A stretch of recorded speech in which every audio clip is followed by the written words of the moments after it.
So we have a quorum, so opening the meeting at 7:01. And do we have meeting minutes? Oh, Leah's been taking care of those.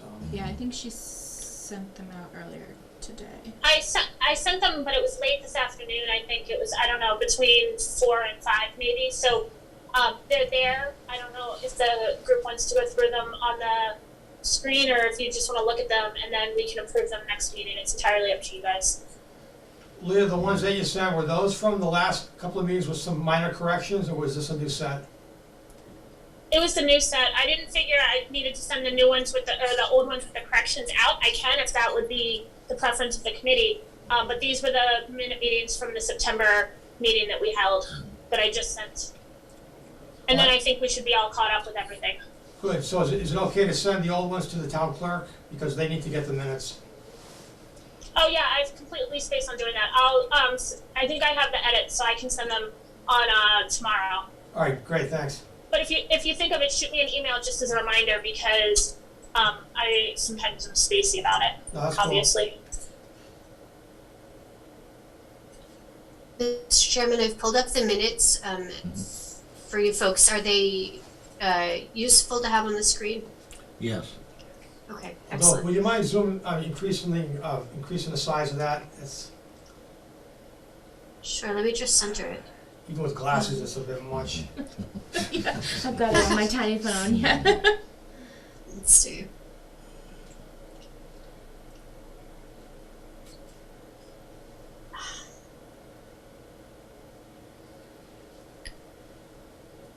Okay, so in terms of the minutes, the meeting was called to order at 7:08 p.m. and present we had Dave George, Town Planner, Gabe, myself, Norm Anderson, and Melissa Danza. Present via Zoom were Mitch Gill, Brian Hunt, and Aaliyah Whiteman. Absent were Lisa Coyne, Kate Gervais, Tim Narwhal, and Tyler Rogers. Does that sound correct for attendance for the September 30th meeting? Yes. I think so. In terms of the minutes, minutes from April, May, June, and July, there was no meeting because there wasn't a quorum, and August were reviewed. So all of the meeting minutes from them were reviewed. General consensus is to remove the town administrator and Claire from the list. We did that. Since there's a small group present tonight, they needed to vote on them, but would still need to vote on them, but still offer opportunities. So they didn't vote on those meeting minutes. It sounds like. So there was actually they did. Sorry, it's Leah. We did vote on them. We just voted, but then it wanted to leave it open if anybody that wasn't at the meeting had, so we would accept those edits. Okay, great. So motion to approve April 2021 meeting minutes passed. Motion to approve May 2021 meeting minutes passed. Motion to approve June 2021 meeting minutes passed. Motion to approve August 2021 meeting minutes passed. There was no public comment because there was nobody from the public present. And then we proceeded to review initial goals and recommendations, really the focus being the goals, which were presented for discussion and workshopping that evening. So we workshopped the housing, economic development, and land use goals. Discussed the possibility of a photo contest, but we were not aware that the 300th anniversary might have been doing something and want to be sure not to duplicate effort, so have paused on that. Other business, we talked about the project timeline and then reviewed interim tasks. So those are your minutes summarized.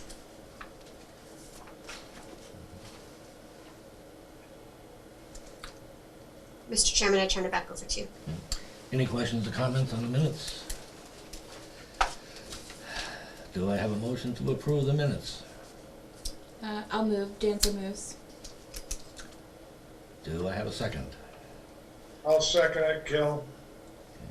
Is there any discussion? I know I should do a roll call vote, but that's a pain. All in favor, all together? Aye. Aye. Aye. Unanimous. Okay, review draft objectives. Okay, Mr. Chairman, please give me just 1 minute Yep. to initiate a new screen share.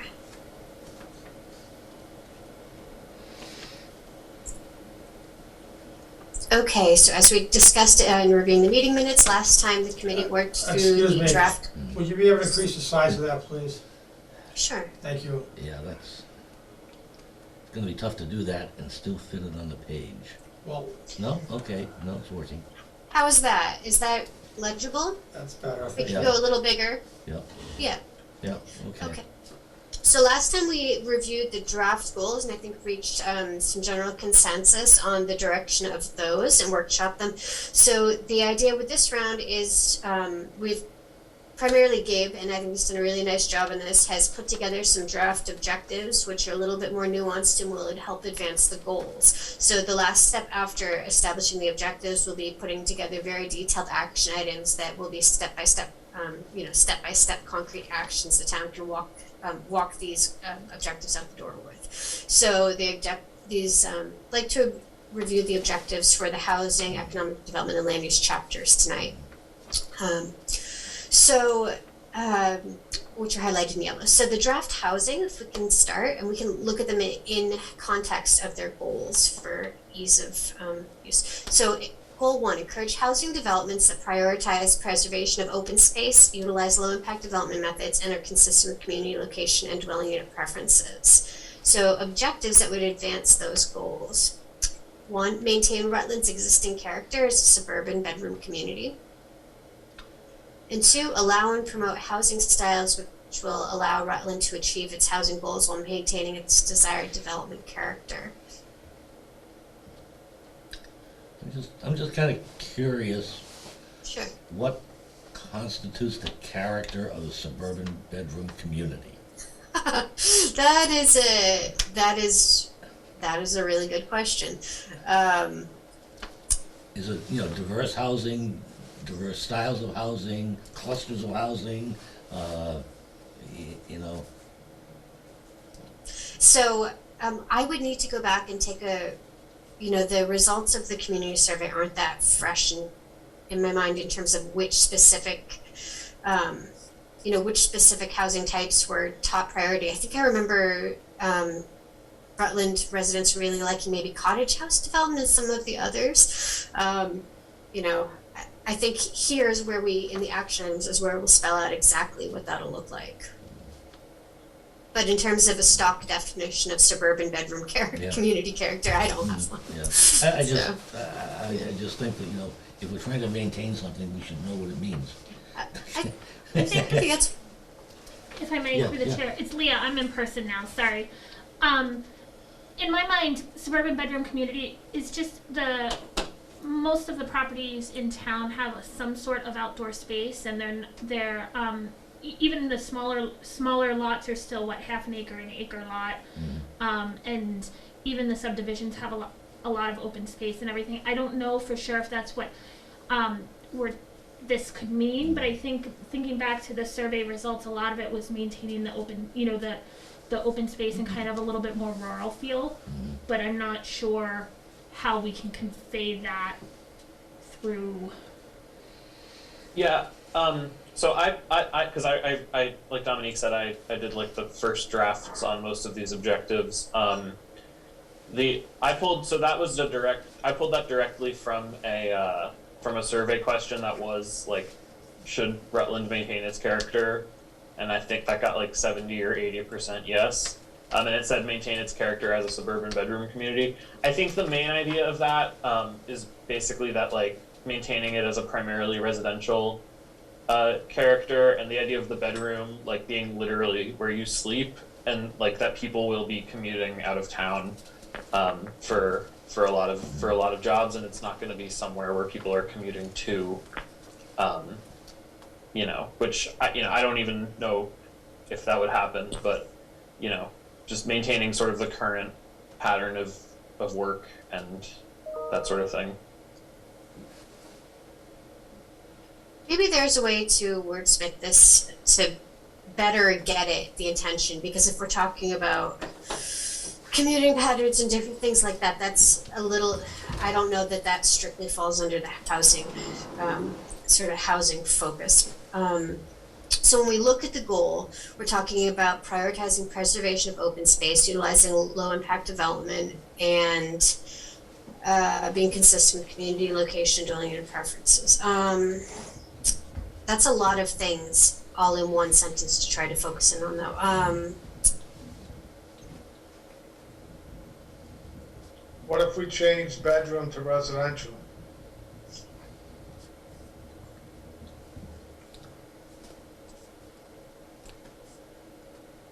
In some ways, this feels more like a land use objective to me. Does that make sense to anybody else?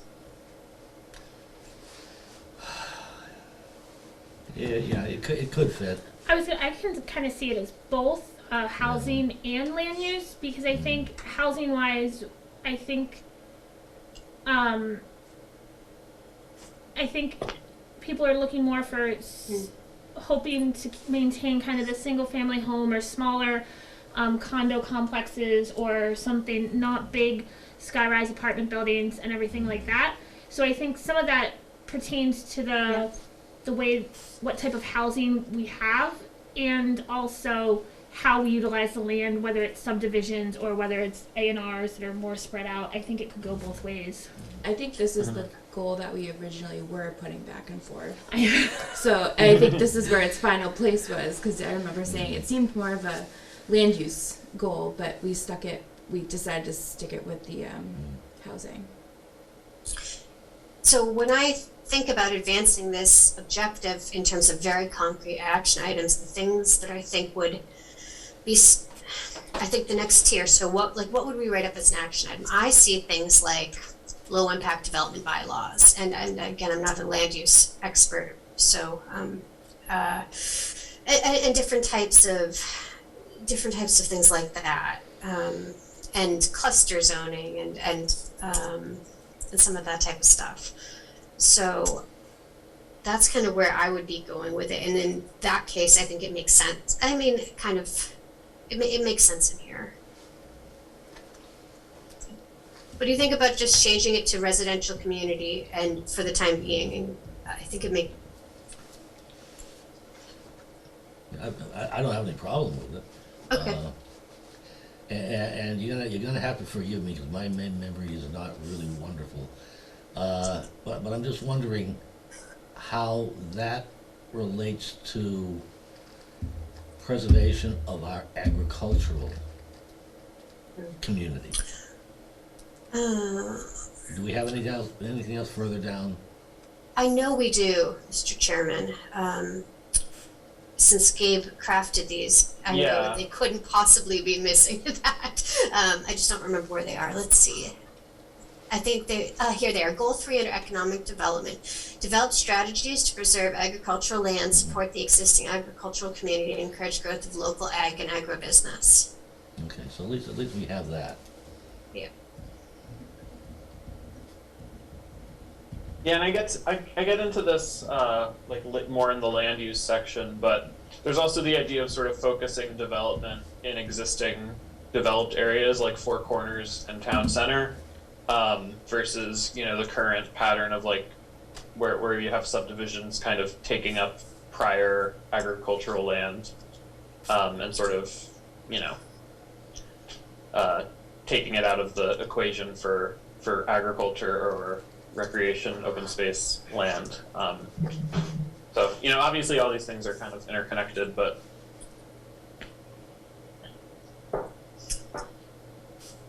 Maybe we can just put take a pause on that if nothing stands out particularly oddly about it.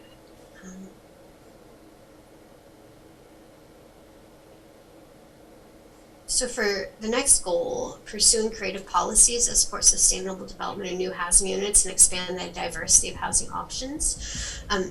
Objective is construct senior housing units to accommodate an aging population to make existing housing available to families. Goal 3, pursue policies and partnerships that will support the development of truly affordable housing. Objectives being construct and retain affordable housing units to support Rutland's future population growth and align with Chapter 40B. Goal 4, improve streetscape and pedestrian infrastructure to support future housing development and its impacts on traffic volume. Objective being develop safe streets for pedestrians that can accommodate traffic from housing development, commercial development, and population growth. So, to 4 total objectives, and I don't know, 8 or so. 1, 2, 3, 4, 5. 5 objectives. How about that? Those other ones we just went through, goals 2 through 4. I pretty much like those. Sorry?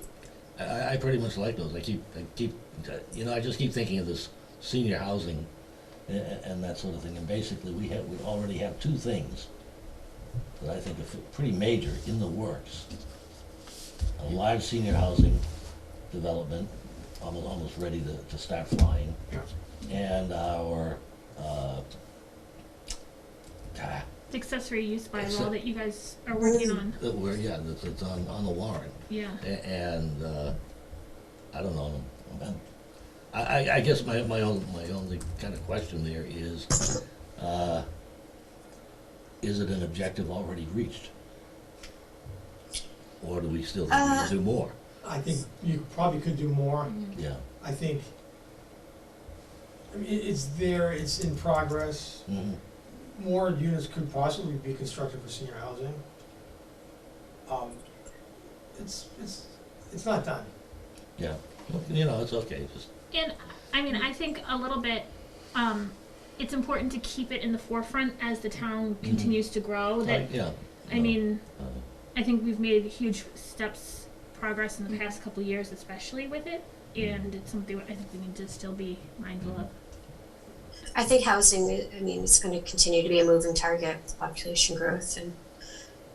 And great. So if no comments or I just want to ask about the objective for goal 3.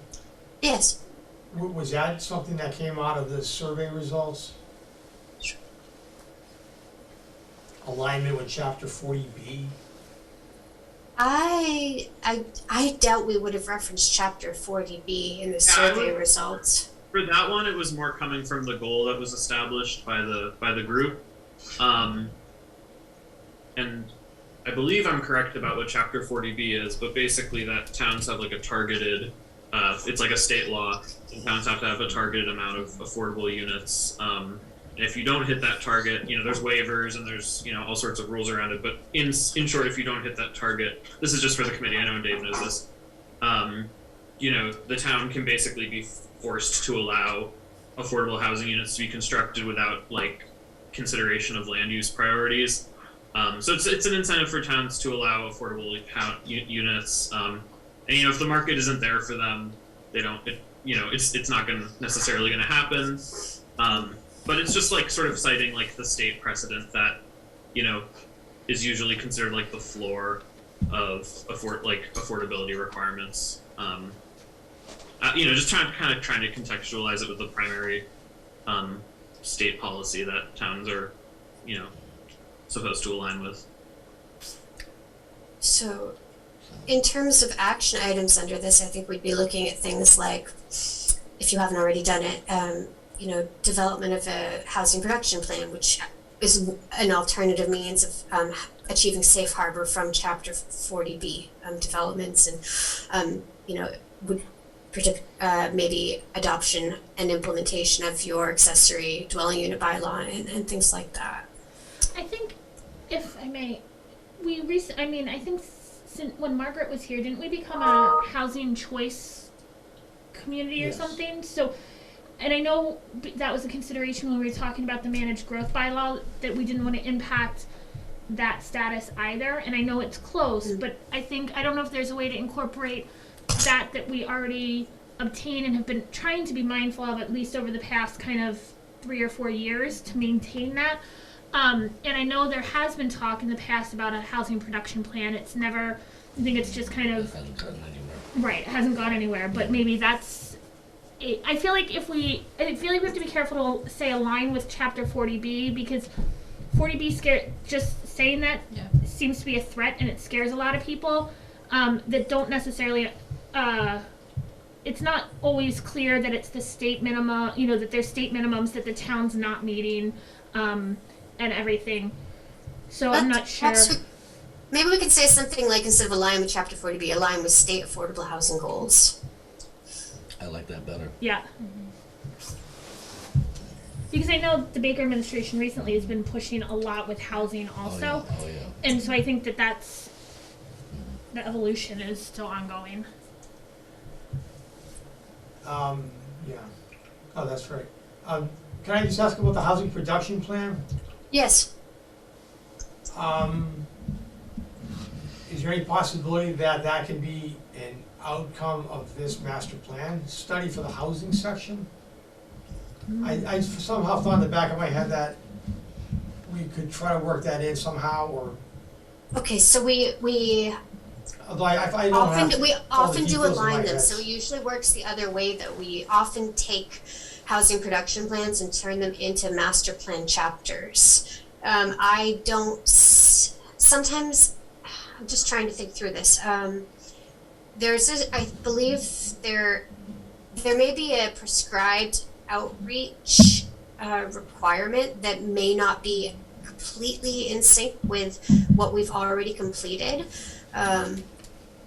What we can do is, I can bring in one of our housing experts and have them look at what we've done and what pieces might be missing, and come up with perhaps a streamlined list of actions that would take to turn your master plan chapter into a housing production plan. There are a couple of funding sources that have been funding them, and let's see, the EEA grants have been funding them. Let's see, the town of Princeton just got one, and then through Community Compact, I think. So there are a couple ways to pursue it, but I think we can, if not directly translate it, we can come up with a really slimmed down scope that would take you there.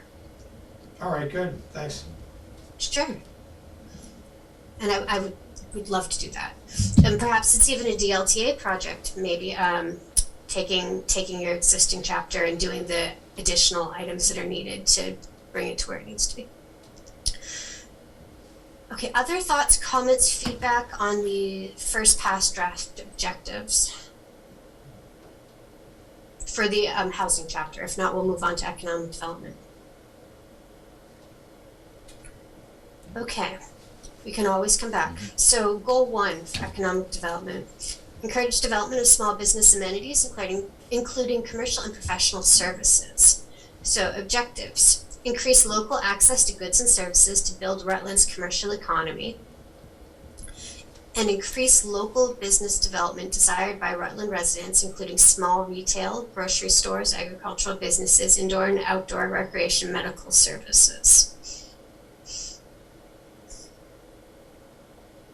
Goal 2, grow and diversify the commercial tax base to promote a fiscally sound future and allow the town to provide and improve services, including but not limited to recreational opportunities and pedestrian infrastructure. Objectives being: bring business opportunities to existing buildings to reduce storefront retail vacancy rates. Make Rutland a more attractive place to locate a business in the region. We can wordsmith that a little bit. I think what Gabe is trying to get at is processes and procedures and policies to make the town proactively business friendly. And increase the number of community events hosted in Rutland that will draw visitors and customers from around the region. So that speaks to some of that tourism and perhaps even ag tourism that I know the town has so much interest in, and natural character.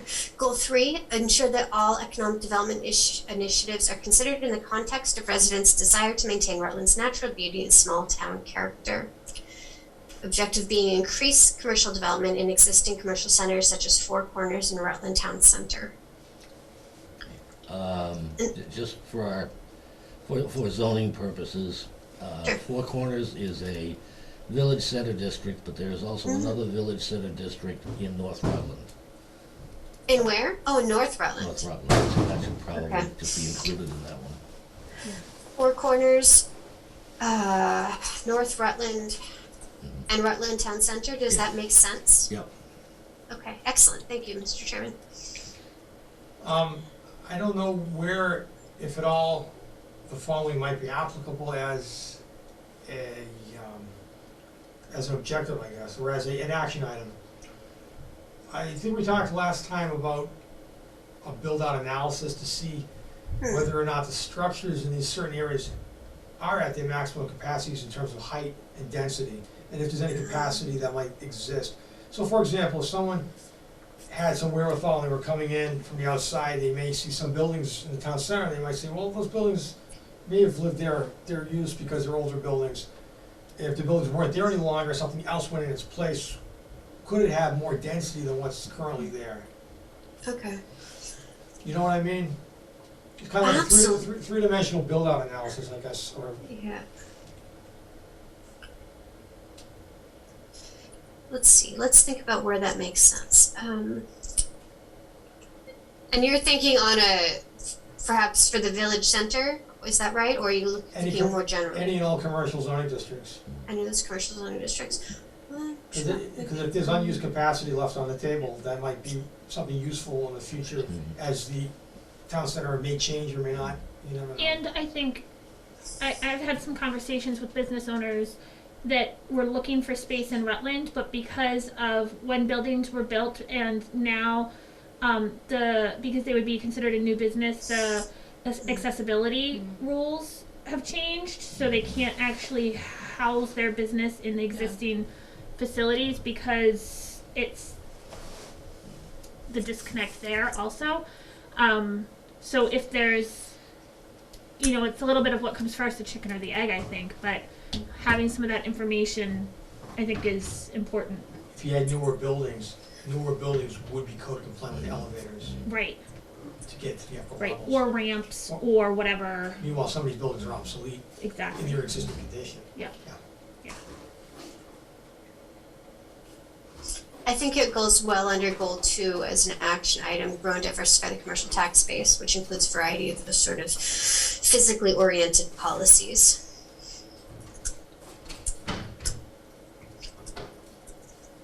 So we can add some sort of objective there. So perhaps identify potential capacity for new or adaptive reuse of existing buildings. And then we can have an action item, which would be a 3D build-out analysis. You can obviously wordsmith those. And something else that comes to mind, is there any, I'm not sure where this would go, but something to the effect of exploring residential properties or properties that are currently being used for commercial uses, although they might be residential, and to convert those to commercial zones. So identify residentially zoned buildings that would be suitable Building for, slash uses, okay, Properties, building properties, maybe. building properties that are. Yeah, I was gonna bring something up about looking at the zoning, and Yes. if it makes sense to change the zoning, or if it makes sense to enforce the zoning, or a combination of both. If there's a cluster of these activities happening near each other, you just might consider commercial, rezoning it, Right. if that's the practical real use, and it's not. so I'm sorry, go ahead. I think that that's a good action item. I think it's more of an applied type of step. In terms of, what was the one, Leah, that you said, was it looking at, So whether, this I think is a little bit with the previous action item, whether we Sure. look at new zoning, changing existing zoning from residential to mixed use or something, or enforcing the current zoning and kind of trying to have anything that's happening not in its appropriately zoned location, relocated elsewhere. so analyze the zoning to identify better uses of prime properties, or prime areas, am I understanding?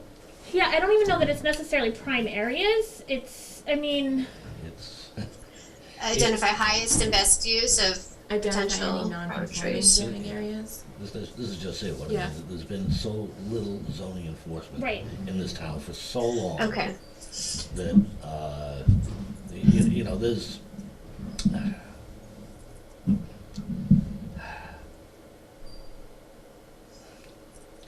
So these losing are my important words here. discussions. I just, the reason I'm writing action item next to all of them is because I think that they're the next tier of detail. Yep. And one could reasonably push back, but we haven't overlooked these, So, for rather this- just haven't gotten to them yet. For this one where it says action item zoning enforcement, Yeah. could we put zoning enforcement and or rezoning? So it's, Sure, sure. I mean, yeah. because I think that that's a conversation that probably I think a lot of town is going to have to be involved in.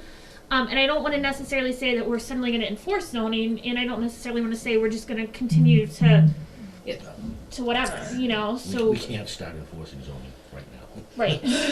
I mean, It isn't gonna happen.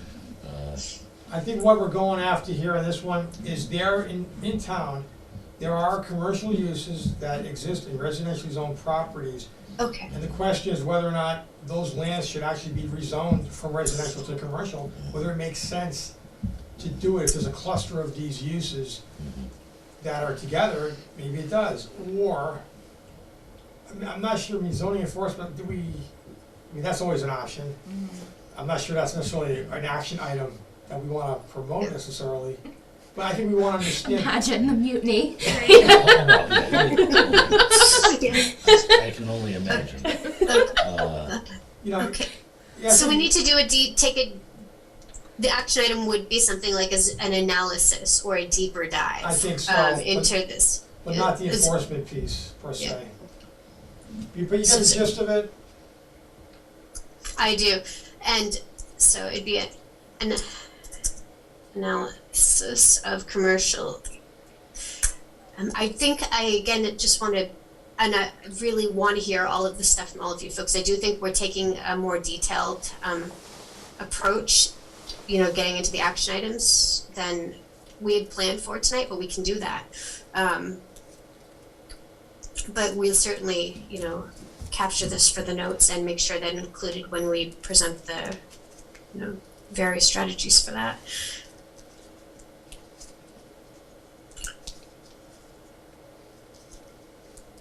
Okay. So in terms of, I think maybe we can table the development of the action items to now move on to goal 3. Which would be ensure that all economic development initiatives are considered in the context of residents' desire to maintain Rutland's natural beauty and small town character. We already talked about this. So we've already talked about all of the economic development objectives, I think, or maybe there's one more, goal 4. Improve the town's streetscape and sidewalks to allow and promote more pedestrian and bicycle access to the town's businesses. So that final objective being improve pedestrian access to Four Corners, Rutland Town Center, and Rutland Heights areas to retain visitors and customers and reduce in-town car travel. So collectively, what do you think about the objectives for the economic development section? if I may, for that last, the pedestrian access, Sure. is there a way to somehow include, like, wordsmith in connectivity? Because I think it's improving access, but also the connectivity piece is making it accessible whether you're on bike or pedestrian or something, or horses Sure. or whatever. Improve pedestrian access and connectivity to those various areas.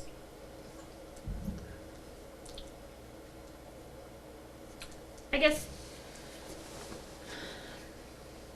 I think I'm trying to I'm struggling a little bit because the way this reads to me, it's we want to somehow try to connect Four Corners, Rutland Town Center, and Rutland Heights areas all together. Yeah, Where I we think can't do that. right, where I think maybe what I You could was make told. it- Oh, go ahead. You could make it improve pedestrian access and connectivity, like in or inside areas. I don't know if that works. Within, Yeah, within.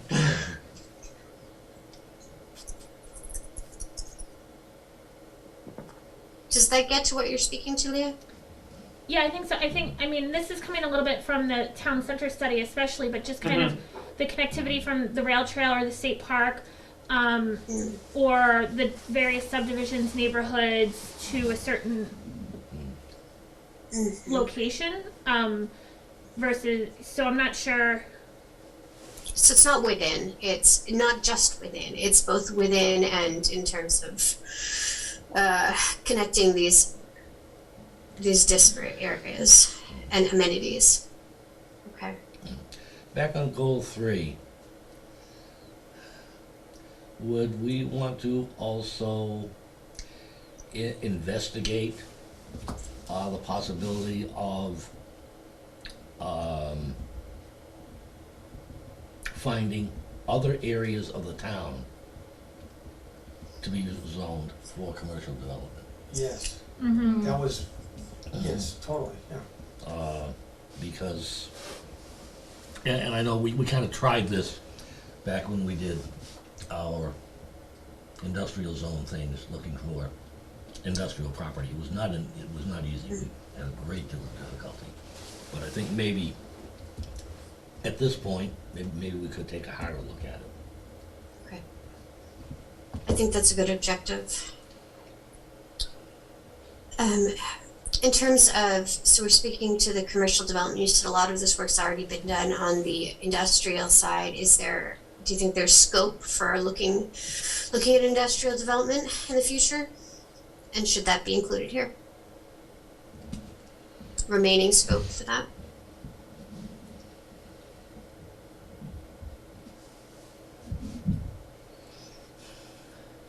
I mean, what do you mean by Crickets, okay. industrial, what do you mean by industrial development? Are you talking like Yeah. warehousing?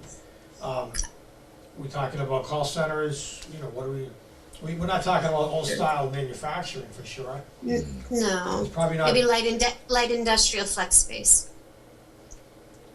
meaning what? Things that are robotics, highly automated systems and processes, or? Yeah, I'm not sure. Not quite sure. Do you think there's something besides, whatever's currly allowed under the? Well, maybe just a thought that's been rattling around a little bit. Market analysis from a real estate perspective to see what the marketplace might have an interest in versus what we think might be desirable. We don't really know unless we can test it out. Yeah. And Sure. instead of saying commercial, could we just say economic development? Does that encompass industrial and commercial and retail and Could. It's more general. I don't want to necessarily stick it to only Various types, yeah. of economic Very- development or something. I don't know. I mean, I think that's general too, or what you said is general economic, yeah. I like adding the economic part because then it brings it back to businesses. right. I feel like if we don't have some sort of tied to economic, if we just say various types of development, then there's going to be certain people that read it and think, oh, now they're going to house it. Yeah. Yeah. Where if we say various types of economic development or just straight economic development, Yeah, that's business growth. right. And then the market analysis can support whether or not some of these ideas are actually feasible for the marketplace's perspective. I think maybe if you can go back up a little bit to the last action item on 2, that they're very similar. Action item, analysis, commercial use exist in our zone properties. I think analysis, a study, absolutely should be done. Market analysis, a study of the property.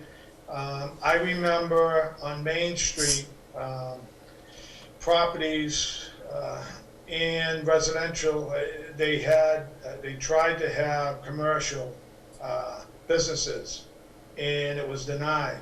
So that makes sense to me, but to me it seems like we're talking about the same thing on both 2 and 3. That last action item, and the identify areas of town potentially suitable to economic development and market analysis. I think it could be all done together. So I think I read it a little bit differently. I read it more as there's there in certain areas in town, there's already commercial work being done in residentially zoned areas, and how do we proceed? How do we acknowledge that? And then on the flip side, it's a market analysis as to what might be a want or a good fit for Rutland. What industry-wide is kind of looking for space, and what could potentially fit in Rutland. So it's and where that space would be, and then we would look at whether the zoning fits or if we need to rezone or whatever. I don't know. There's a connection between the two, but they're For not sure. exactly the same. And they're action items, so we can have multiple or the same action item under multiple objectives. Yeah. Yeah, I think we're talking about the same thing.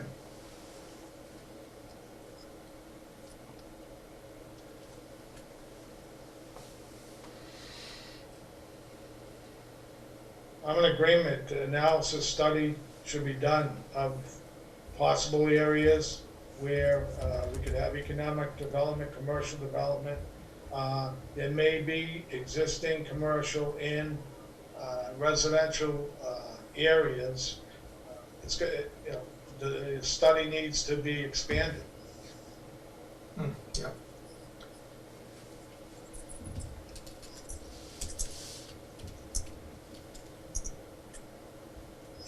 So a little bit of good news. So as a part of this master plan, the narrative will include, retail leakage analysis and some proprietary data and forecasting in terms of different types of development styles, in terms of how much you have and how much you might need. So we'll be including that as possible. So hopefully you won't have to go out and hire a market analysis, hire somebody to do market analysis. But we've pulled some of that. I haven't had a chance to go through all that data yet, though. Okay, other thoughts on the objectives, and it's awesome to see the action items just naturally emerging out of this conversation. I do want to make sure we can pin down the objectives so that we can move on to that fun stuff for the next meeting in a very detailed way. I think they look good to me. Awesome. Goal 4 says improve the town's streetscape and sidewalks to allow and promote pedestrian bicycle access to the town's businesses. And how about adding public facilities? Yeah. Businesses for the goal, businesses and Yeah. public facilities. Is this what you mean, Mr. Chairman? Yep. We have Memorial Park and Yep. That's a good one. all of those places. Community center and Right. the schools and Okay. Under the objectives, I'm adding. We're going to want to add in something that I think speaks to what Leo was saying about connectivity, not just within these target areas, but also how the town works together holistically in terms of connectivity and flow, and how people move about and traverse from the rail trail and from the national park and from all of the different areas. So we'll add in an objective that speaks to moving throughout and across town, not just within those target areas. Unless somebody wants to spitball one right now. I don't have the verbiage for it. Barring that, perhaps we can just move on real quick to the land use goals, or objectives rather. So under land use, goal 1 was encourage development that is in harmony with the community's rural New England character and heritage. And draft objectives are as follows. Retain and expand access to agricultural and recreational land in Rutland. And implement design for subdivisions, new construction, and building renovation to promote existing architectural character and pedestrian safety. Enforce these guidelines through the creation of a design review board.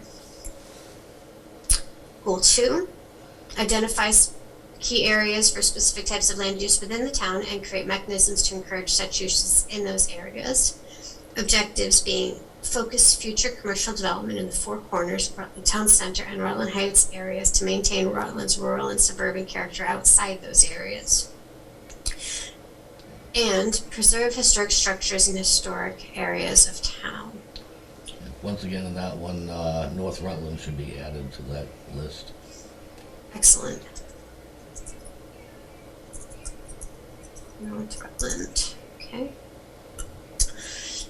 Goal 3, develop strategies to preserve agricultural land, support the existing agricultural community, and encourage growth of local agriculture and agro-business.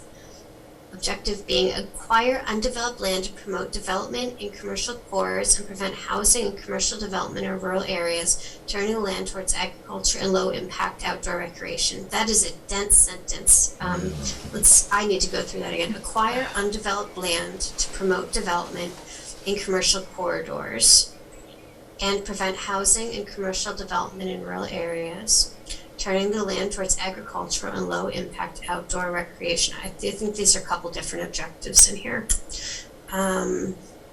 Just for background, Sure. land, Dave will be aware, this was kind of inspired by one of the outcomes of the town center study, which was kind of talking about, is there, like, does the town have a process to acquire land, and like direct its development in ways that are favorable. So that's kind of where this is coming from. Okay. Maybe it's just me, but I think my gut suggestion is that we try to workshop this one a little bit to separate it into something a little bit more Yeah, I think manageable. I think it could be multiple objectives. That's fine. Let's take the first clause of it then. Acquire undeveloped land to promote development in commercial cores. Is that standalone? I think it does. Prevent housing and commercial development in rural areas. Does that stand alone? Maybe not under this goal, but generally. It's very aggressive. Yeah, it is aggressive. Yeah, I guess. Wow. Okay. All right. Let's see. I feel like it's usually best with these things to start a little aggressive and soften it. Okay, let's acquire and develop.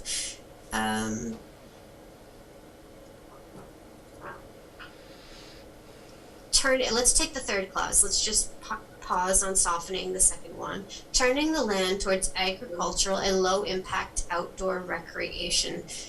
I would just make that like a second acquire undeveloped land for like so I would just make this acquire undeveloped land. I think that works. And then for that one I would say like acquire undeveloped land for agriculture and low impact outdoor recreation in rural areas. Hold on, let's restate this. Acquire undeveloped land for agriculture and low impact outdoor recreation. Yeah. Okay. In rural areas, but that might be redundant. Well, let's see. We Just don't need to belabor this, but I think we can workshop it a little bit. Just to parallel it with the other one. And I think then the middle clause about preventing, I think that just sort of it makes sense. I don't think you need the middle clause then. You don't think we need to acquire undeveloped land for agricultural and low impact outdoor? No, one about preventing development Okay. in rural areas. And housing and development in rural areas. I think we speak to preventing, maybe not in these exact words, but we speak to preventing sprawl in some other ways in the land use section. So I'm going to strike through that. I think we've touched in a more subtle and nuanced way elsewhere. I still feel like the other two, the two acquires, need some sort of wordsmithing, because I feel like a little bit either they go hand in hand or they're two separate, and it's not clear to me. Like, in both instances, we want to acquire undeveloped land, and in one instance, we want to do that to promote development in commercial cores. So do we want to acquire undeveloped land in commercial core, like undeveloped commercial cores, to maintain that, or do we? And then the other one is, I'm struggling with a disconnect between those two. I don't know how the rest of the committee feels. I mean, yeah, you could move the geographic modifier to after undeveloped land. So like in commercial cores to promote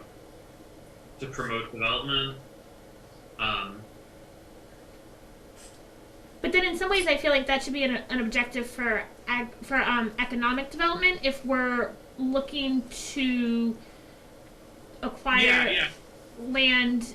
If this is under land, well, because this goal is to preserve agriculture land and support that, then I feel like this objective is really more speaking towards the commercial land aspect and not the agro land. Yeah. No, I agree. I think the reason I kind of included it is it's the idea that, like, if you have development in these already developed areas, it puts less demand on the areas you want to preserve. But I mean, yeah, just the document itself is so broad in scope, it could probably be limited in this section. My suggestion here is an objective, something along the lines of following. Promote development in commercial cores to focus development outside of agricultural areas. And then your action item would be acquire undeveloped land, blah, blah, blah, blah. So that is where you, it would be used, I don't know, some of the action items could be, promote chapter, what are the chapter 30A or whatever they are to the local farmers to make sure that they're well aware of these policies and things like that, and acquire undeveloped land and put it into, some sort of protection. And so I think maybe promoting development would be the objective. Does that make sense? Promoting development in commercial cores, or just to focus development outside of agricultural areas. That's clearer to me, but I don't know how the rest of I think we can wordsmith the action items once we get there, but we're not there tonight, so. For the undeveloped land, could we do acquire or preserve? Because I don't think necessarily we want every single piece of undeveloped land if we want to also support our ag community. I'd buy that. Right. Yeah. Let's face it, the town is not gonna buy land. Right. Yeah. Right. But we can assist in someone else preserving it. I have a little bit of problem with how do we define rural areas? There are a few definitions, aren't there? Of rural, I think. By one definition, the whole town is rural. Well, Yeah. I think a little bit it would be outside of village centers and town centers, because those are ones that we have designated kind of as commercial mixed-use areas. But there's definitely parts of town that have that more wide open rural feeling than others, but but I don't know how to capture that. Well, that's my problem. Where do you draw the line? Where do you draw the line? Yeah, and just something as simple as, I don't know if you're aware of Bryce Lemon Estates. It was all wild land. Yep. That subdivision, you can't really call it rural anymore. Right. We could call it less developed. So we have preserve undeveloped and less developed in the same sentence. Oh, you're right. Preserve undeveloped land for agricultural and low-impact outdoor recreation. Preserve undeveloped land for agricultural and low-impact outdoor recreation. And I don't know the zoning off the top of my head. Could we even say outside of like town center, town village districts, or We could say primarily outside of. right? We could say in the residential 60 districts. I don't know all the zoning off the top of my head. Yeah. Residential R60 is 1.5 acre lots. It's the larger lots. Yep. And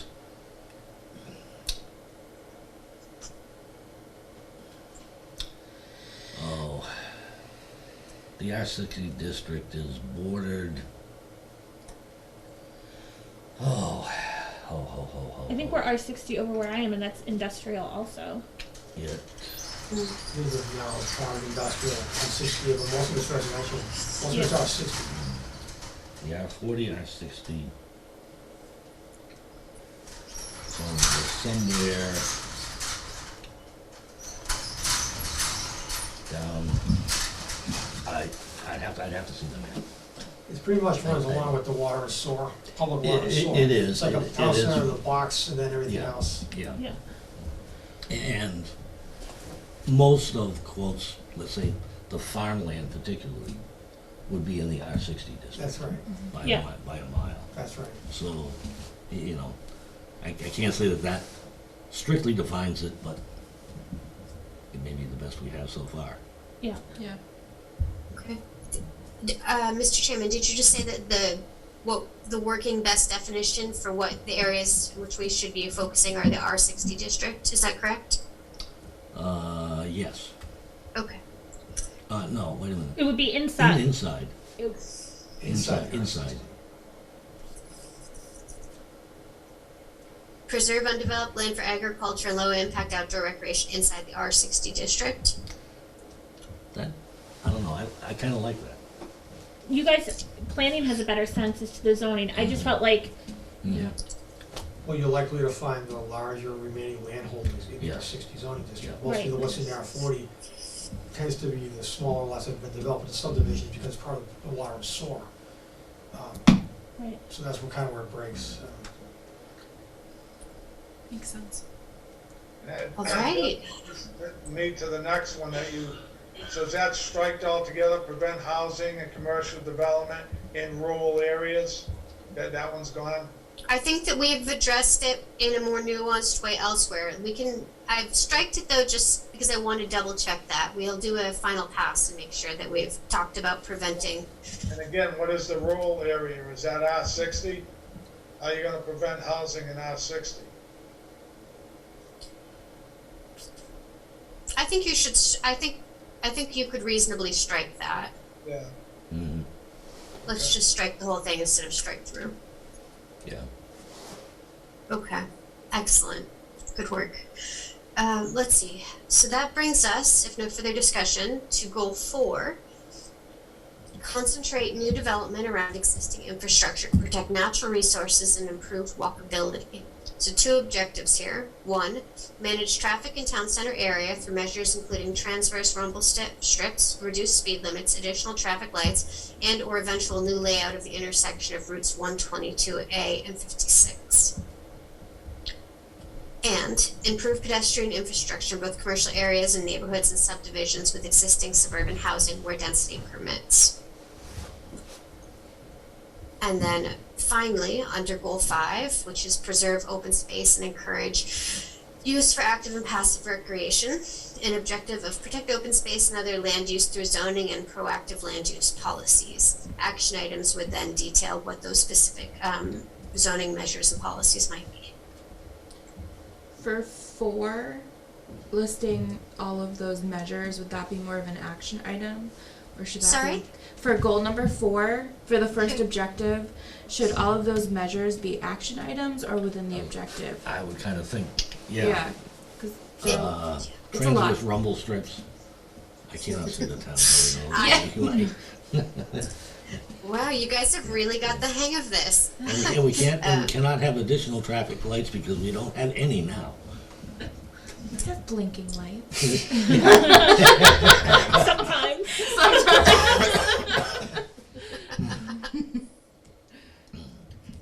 Excellent, very good work. Well, who was that, Melissa? Yeah. Okay, excellent. Goal 4, should it be existing traffic infrastructure? When I think of infrastructure, that's water, sewer, drainage. Just a thought, should it say existing traffic? Because that's, the actions are traffic. Okay. Well, let's see, so we're talking about the land use section. I think we could make that specific to traffic infrastructure. Town services and facilities are gonna be detailed very carefully in a totally separate section. I think that makes sense. Existing traffic infrastructure. That clarifies it definitely. And I don't think, I don't personally feel it's that necessary to get into the other types of infrastructure under, water, sewer, and agriculture that need to go under land use. So, No, I'm just saying, when I Yeah. see that, that's what I think of, but that's not what our objectives are. Our objectives are strictly traffic. very fine revision. I think that clarifies it nicely too. Excellent. I was wondering, can we go back up to, I think it was goal 1 in this section? is there any, can we get some guidance or input as to implement design guidelines? Where, is that from the survey results, or what is that from? Gabe, can you speak, Yeah. so that's a common one that we'd be recommending, but can you speak to the specifics in Rutland, Gabe? Excuse me. Yeah, I mean that one was kind of that was a bit of a, I don't know, curveball blue sky thing for me. I was just kind of trying to think of like, you know, I do know towns in I don't know what the rules are for Rutland, but I do know towns in Massachusetts do have design review boards. And I know there is like this concern about maintaining aesthetics in Rutland, so it was just like an idea of a potential objective to implement one. But you know, Dave, you could probably speak to the limitations in Rutland better than I can. But just like an idea, like out of the master plan, some sort of way to actually review design. Because I know for like the town center, you know, we talked about what's it called. Like the overhang program, but like there's not really a way for the town to enforce that. And maybe we can't, maybe without like any historic districts, design review is kind of moot, but I don't, that was just kind of, I was just putting it out there. We don't have to keep that. Well, as far as I understand it, the idea of a design review board and design well, first, there are no design guidelines for subdivisions. Generally speaking, for subdivisions, it's really not focusing on aesthetics, it's usually focusing on density. And if it's a conventional subdivision, it's just whatever's allowed by right is what can be built. So, Okay. design guidelines for subdivisions, then, I'm not sure this town is there. I came from a town where this was a strong priority, but I'm not sure that that's the case here. Design review Okay. boards and the design for structures to have to get a design review for modifications. I mean, the town doesn't have an historical districts commission or an historical commission. I'm not sure of the likelihood of that happening, where there's Okay. so I don't, you folks have been here longer than I have, I'm not sure what you're. Well, once again, that just kind of starts smelling of, you know, controlling aesthetics. Yeah. You know, saying, you know, oh, you want to put in a subdivision? Well, let me see, you've got to have, every third house has to be a certain color, you know, Yeah, and I that would- kind of stuff. Yeah, I would say more maybe incentivize our open space design and lid bylaws Well, versus implementing design guidelines. that's kind of a thing that maybe coming down the road anyway. Our Yeah. open space bylaw may very well become a by right bylaw, by state law. Yeah, and there's also things we haven't really fully taken stock of, with stormwater changes, Mm-hmm. and whether or not the subdivisions has to be modified for stormwater regulations. I think somehow keeping in, I think our current subdivisions try to capture a good piece of the pedestrian safety, but I think that that's always a mindful piece. Norm, you can speak more to it. I don't know, you know, I'm thinking more of the land use side of things. Most of our subdivisions are built by a builder. It's not, Yeah, we don't have different developers, well, we have, Oh. that. We have. right, but they But- tend to still maintain some similar aesthetic, Start to Oh, yeah. finish, yeah. start to finish Mhm. within the subdivision or the neighborhood or whatever. Yeah. So, And, you know, even kind of like, you know, we require sidewalks in the subdivisions, even though they never use them.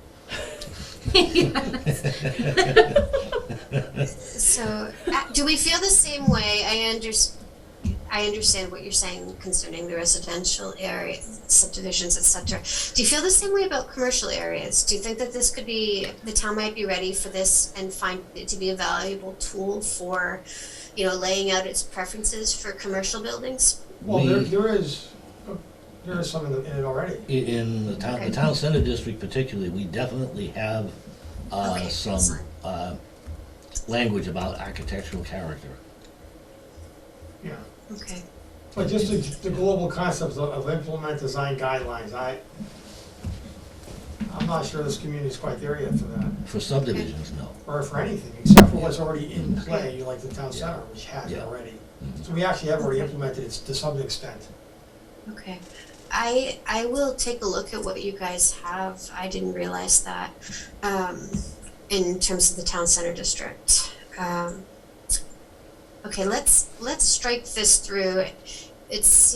Unless there's some opposing, opposing perspective, certainly not appropriate for the residential areas in Rutland, it sounds like, and probably maybe not in the commercial areas, but maybe there's some scope for revisiting what's laid out in the town center district and just making sure that there's, it's serving the desired purposes. I don't remember when you implemented that or adopted it. Maybe it's tight and clean and awesome. And but we'll go back and take a look at it as part of this review. So that we've struck that. Must have been 10 years ago at least. Good work. And let's see. I think that we've made it through all of them. Any other thoughts, feedback on any of the others?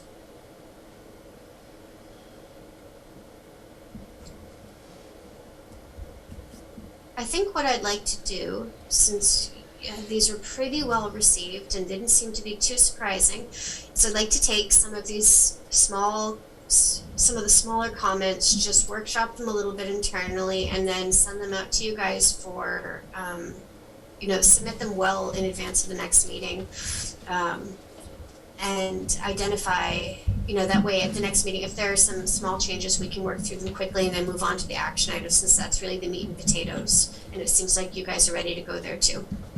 So we'll workshop these and bring them back to you via email. Okay. Mr. Chairman, that's all I had on the objectives for tonight. Okay. I guess now on to the next, says subject matter experts. Yeah, so one of the things that we'd like to do at this stage is start having deeper discussions with people with nuanced information. So this is the time where we, want to sit down with, somebody like Dave, in terms of planning, or somebody, if there's somebody with a real focus on economic development, or, a developer who has some real specific experience in terms of working with Rutland's, development policies. So this is the time where we'd like to bring in subject matter experts, at least I think one or two, a couple to speak to some of this, make sure, if there are plans, that they're aligned. I know we've already done the benchmark review, but sometimes some of those obviously strategic planning documents are out of date. So just talk to a couple of, additional people that, based on your recommendation, and make sure we're on the right track. So who, in terms of housing, do you think are some local subject matter experts that would be beneficial to loop in at this point in time? I guess first of all, you're talking about having them in at a meeting here? No, really, my vision was sort of just have them serve as more as key informants for interviews. So sort of, Okay. I mean, you could bring them to a meeting, and some of the communities we're working with right now are doing that, but really at a minimum, somebody we can interview and have a one-on-one with, just to make sure that, we're on target as a group. And, for example, if you have a housing authority and, that this isn't completely off base from what they're doing, or maybe not a housing authority, but, some interest group like that. We have no such thing. No, there's no housing authority in town here. Are there anybody you think, and if no, that's fine. If this committee is already, pretty well stocked with subject matter experts, that's also excellent. I think we're gonna try to think of something for you here. So like, can you just flesh out what you're looking for a subject matter expert on housing? You're like a developer or someone who wants to maintain or create affordable housing? Where are we, or what are you looking for? Maybe we can think of some will come to mind, if we can maybe flesh it out a little bit.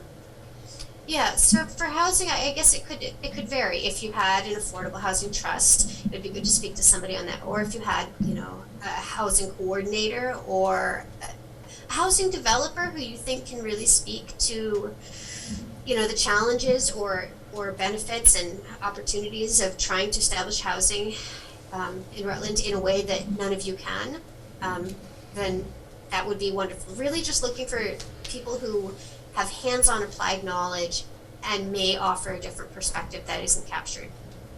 So we have 3 significant builders in town. Yeah, Okay. are you talking about a builder? Hmm? I think we're talking about a builder. But Well- At least one of them, maybe more than one, a couple. Yeah, because I wonder, I feel like, are we wanting a subject matter expert for housing in the context of our master plan?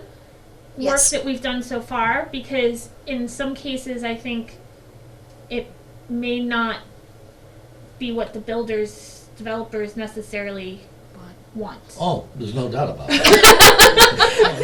I think that their input is important, but I I also, think she's looking at about getting another perspective. right, I was gonna just say, I think And- their input is important, Yeah, but so, it's, So let's try this with a different chapter, okay? How about let's start with economic development.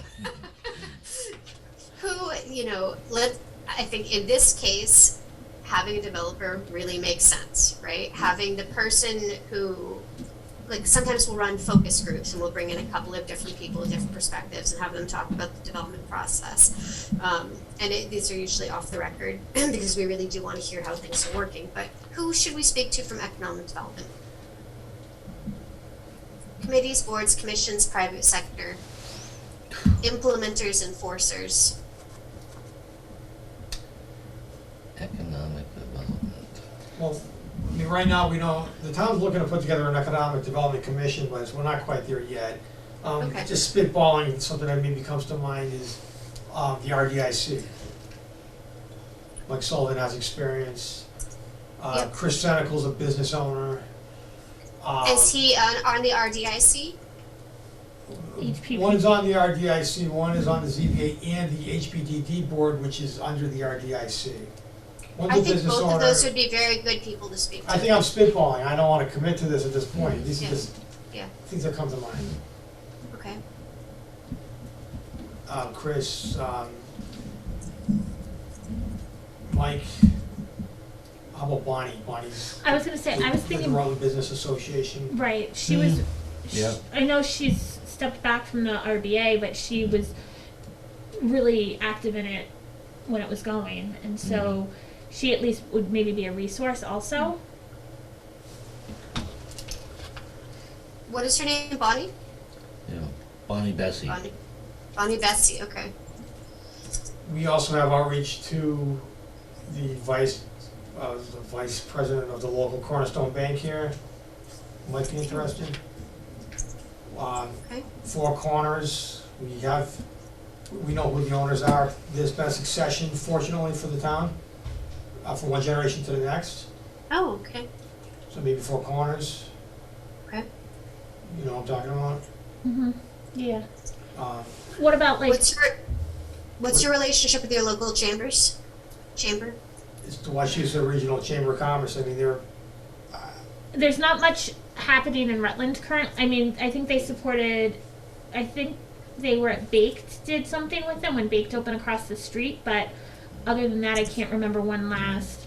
But if we're looking towards like grocery store and stuff, would it be worth reaching out to like Scotty Okay. to see, he owns Rutland Marketplace, just if that's I don't know. that's a good one. Mhm. He's been around. What, Scotty owns which place? Rutland Marketplace? Rutland Marketplace, okay.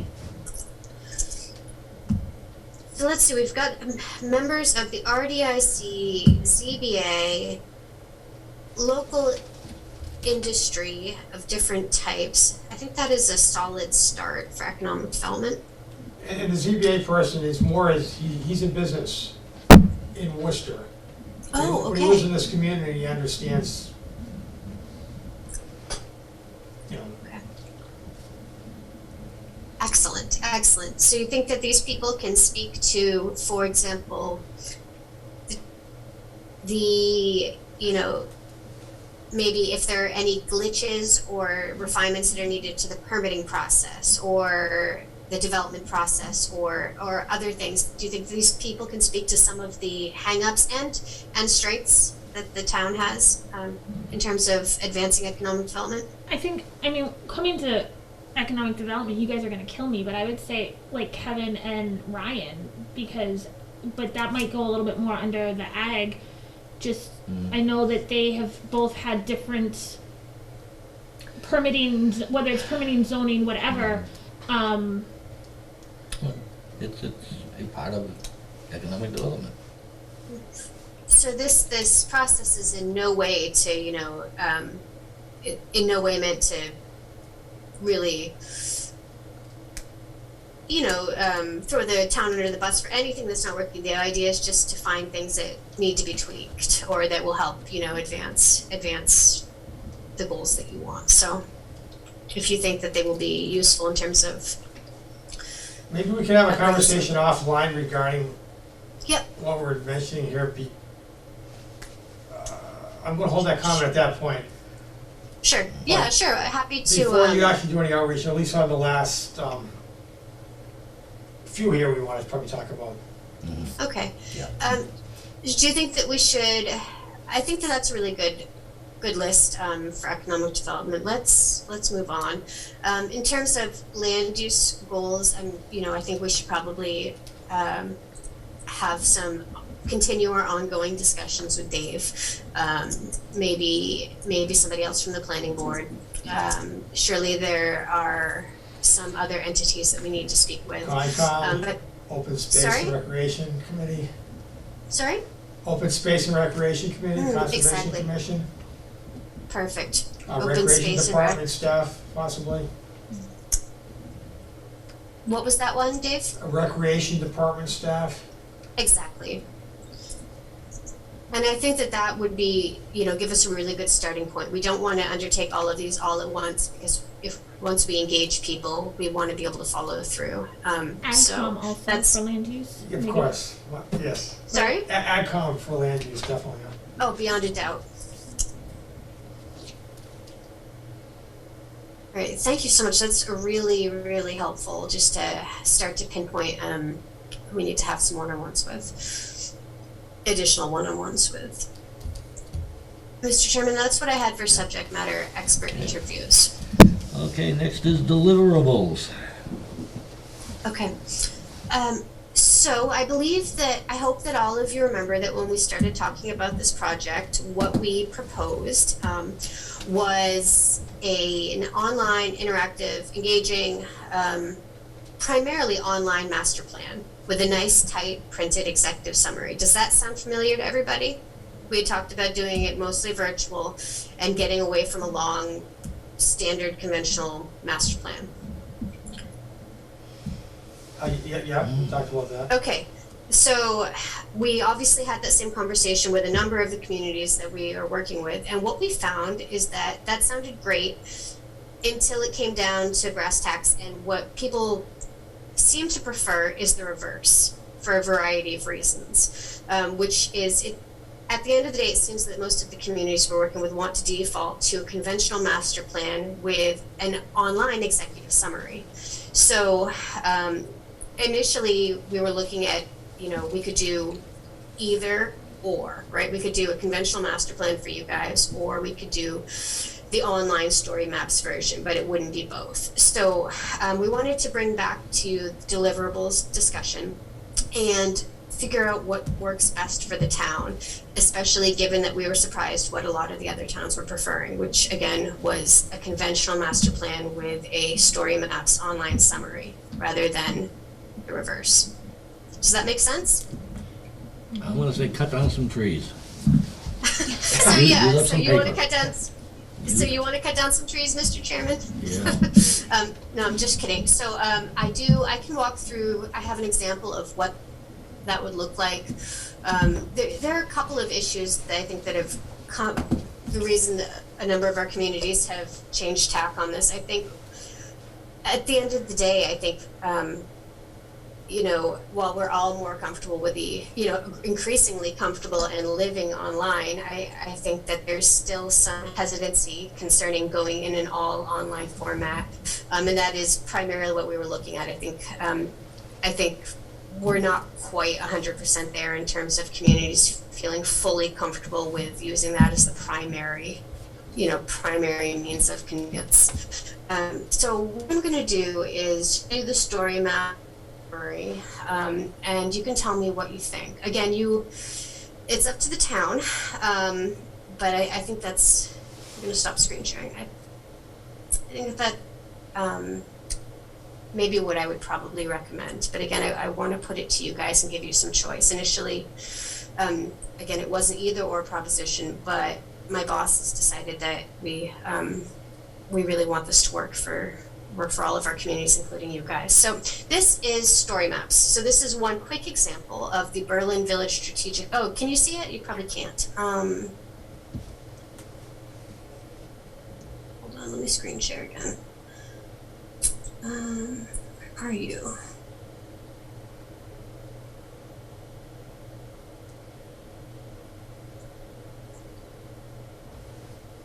All right, let's see. Can you see that now? Yep. Okay, excellent. So this is an example of, I think, what we would probably be proposing if it's the direction you want to go with. So again, a standard conventional master plan, but summarized in a more accessible format online. So this is the Berlin Village Strategic Plan. I did not write it, so I'm not terribly familiar with the contents, but it shows you the benefits of a story map. So this is a multi-chapter plan. And we see here we have about this plan. So we have, some background and some context. We've got some visuals and some maps that are built into it. We've got it, different links to different plans in terms of when we talk about the, prior planning efforts and things. So, rather than having to include 100 appendices, you can link to it in town, and people can go and check it out to the extent that they want. They can do a deeper dive if they want, but we don't need to have all of that up front and center. As you move on, we move on to community data. So as you can see, this ribbon that goes across the top, this represents the different chapters in the plan, but it also has this sort of nice flow state that you can see. We can render different charts and graphs static, but have the text moving. So it's kind of a more engaging and interesting way of looking at some of this stuff. People seem to really like it. We've seen, some of our state agencies. I think MassDOT has started to really go over to this. Some of the other regional planning agencies have started doing executive summaries and such in this format. So, there's some hesitancy to adopt it, I think, by towns as a primary vehicle for long-range planning so far. I think it has some, really nice things in terms of access, and putting an executive summary into this format, I think it makes a lot of sense. So,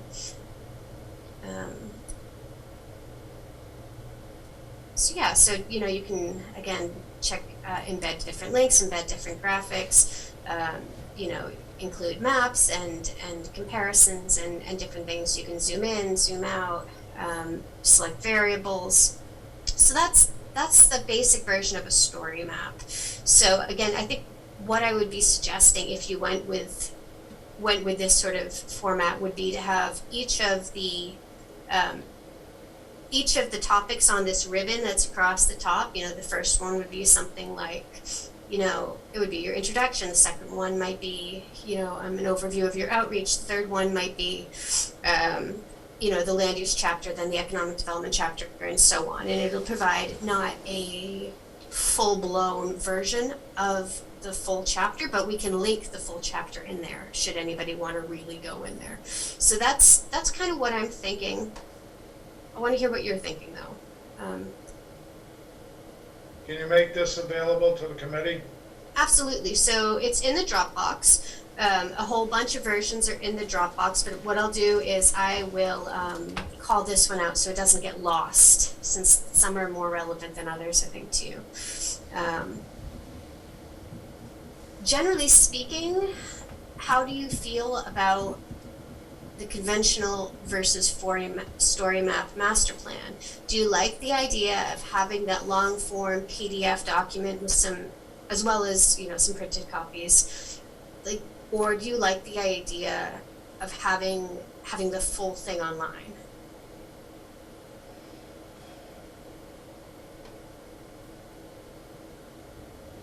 How does this convey to the copies that we would typically have to have on file? I think we have to have a certain amount in the library and other places around town. I am not sure about that requirement. I haven't come up against that. I'm not sure if it's local or a local requirement or something that's just not on my radar. Obviously, there needs to be some sort of, for, you know, even though this would provide broader access to, you know, people who want to check it out online.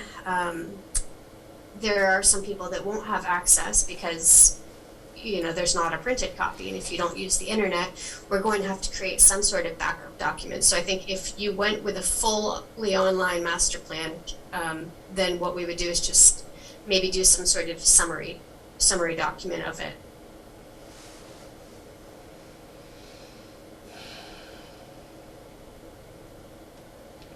Sorry, I thought I heard you say that you were probably leaning more towards doing a hybrid type.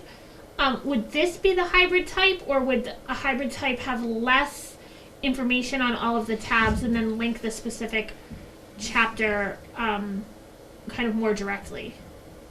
Yeah, so I think maybe we did discuss this last time a little bit. So I think at that time we'd been proposing doing hybrids, which would be a consolidated version of the whole thing, which would be, you know, really trying to focus in and come up with something really concise that serves double duty, and not cutting content, but really just, you know, obviously, so the online format isn't ideally suited to, for example, a novel, right? Or like they have to do them a little bit differently because people engage with websites a little differently. So the ideal, I think, online story maps version would be less text heavy and more graphic heavy. Obviously, we still need content, we still need interpretation, we still need narrative. Those things don't go away. But I think a hybrid version, would be a more consolidated version, more concise version that would give you both deliverables. So you could have a concise master plan and a concise story map. Again, to that proposal, most of our towns have opted for conventional with a summary and story maps, but this is Rutland, and I know you guys march to your own drummers, and that's why we love working with you, because, you know, you always think critically and you know, do things in a creative way. So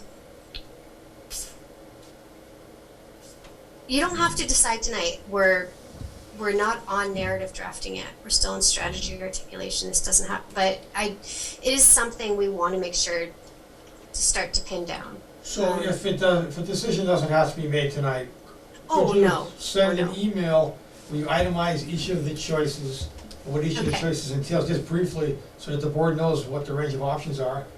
They can Absolutely. consider it and make a decision that's informed at a later Yeah. time. Okay, great. We can definitely do that. So that'll be Gabe, if you don't mind noting that, we'll make sure to follow up with that.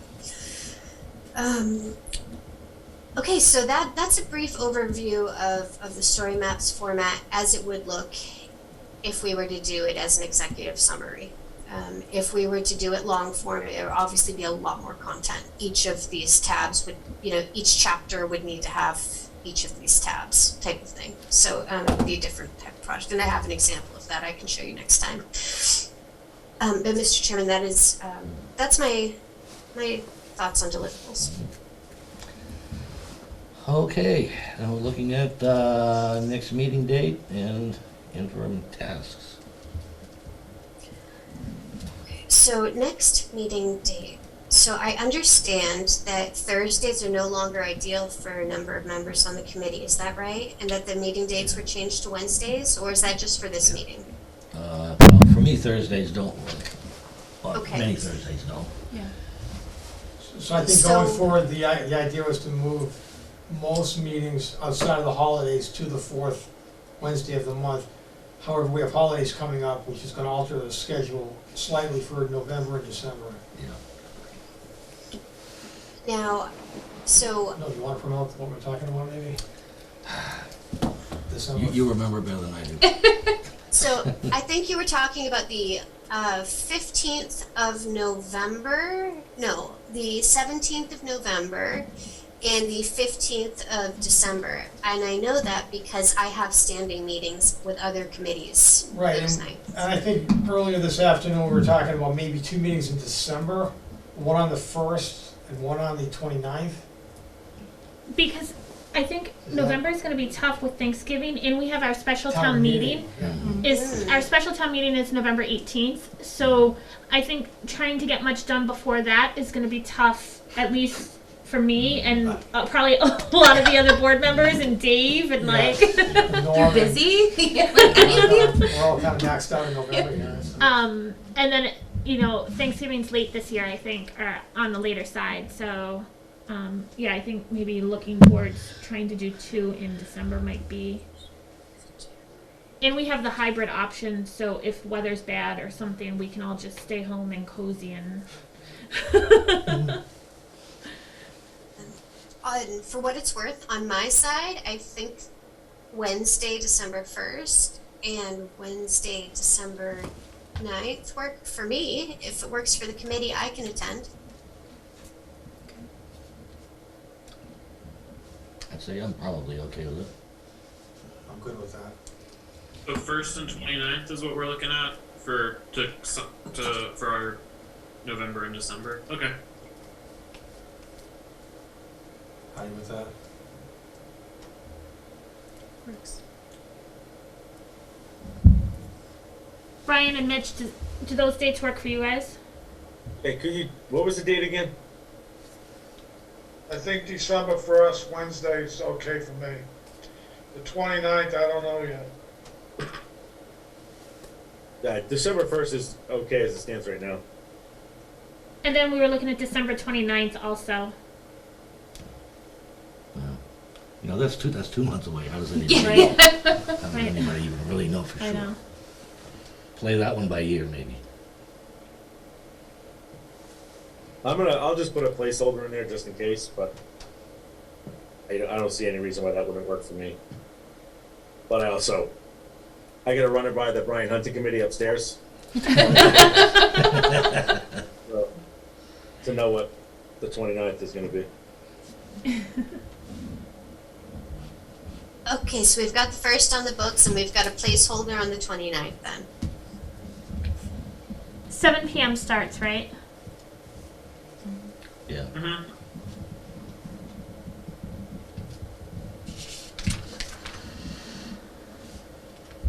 Great.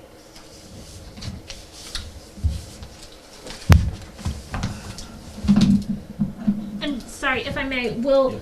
just review over the objectives that we went over tonight, and then try to come with ideas as to whether we want this storyboard, like how we want this master plan to look. Is that the? I guess, yeah. Yeah. So in terms of reviewing action items, so we will email out the revised objectives after we do a little bit more work with them. So come armed with any comments for those, or if it's if we can avoid any discussion, offline discussion, you can also email me comments, and I can work on incorporating them. So come armed with comments on the objectives, or email me your comments, and we will be presenting action items for review at the next meeting. I'm going to talk offline with Dave about some of these potential subject matter expert interviews, and what was the last one, Leah, that you mentioned? Just reviewing the options for the deliverables, whether it's and the examples and everything.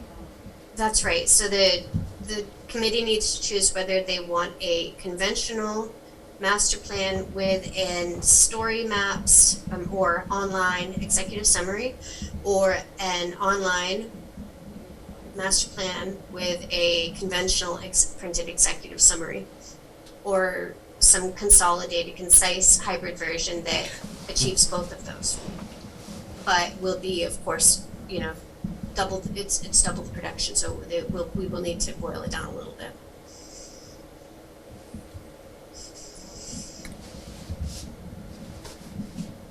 And I think that'll be all the homework. So think about what would serve you best, what would be more user friendly for you, what your preference is, and what do you think the town would prefer.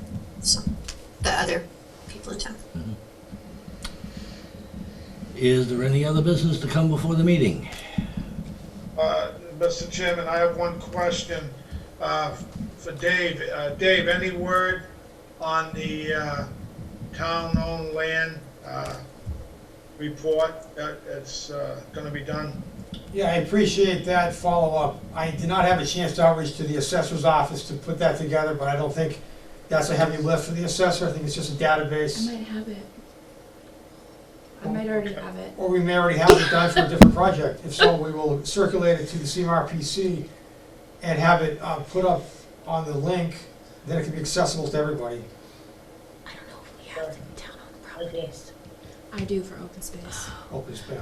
I got it from. Would that be okay if we just, and then you'll have access to that information if you need it for research? And then we'll just put it up on a link. Anybody who wants access to it can have access to it.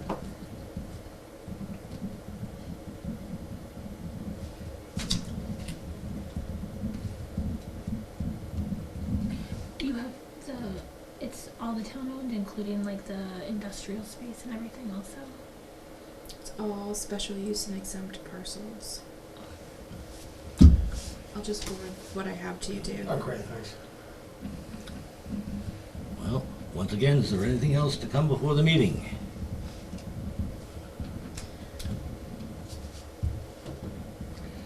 I'll entertain a motion.